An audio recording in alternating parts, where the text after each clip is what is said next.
一般我们车开个3-5年，总会出现这样那样的异响，就比如说发动机响啊、中控响，尤其是国产车，响声就会更大。就比方说我现在的这辆车开了3年左右，但是现在车窗已经开始响了，大家听一下。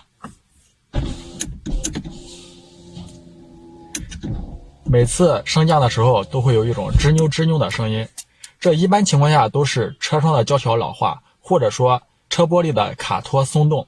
现在呢，我从网上买来了这瓶车窗润滑剂，咱们喷一下试试。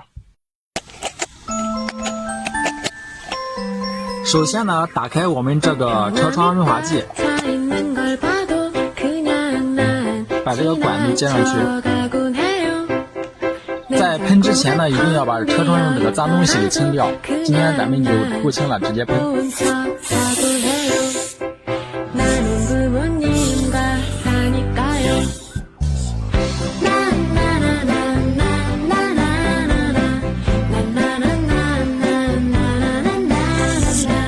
今天多喷一点，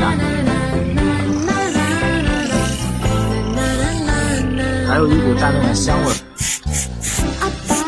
好了，喷的差不多了。现在外边这个噪音特别大，我们感受不到效果。其实喷完之后效果还是蛮大的。如果你的车窗也异响的话，不用去换这组胶条，直接先买一瓶这个喷一下试试。如果不行的话，再换胶条也是。我是旧车老司机，分享汽车知识我是。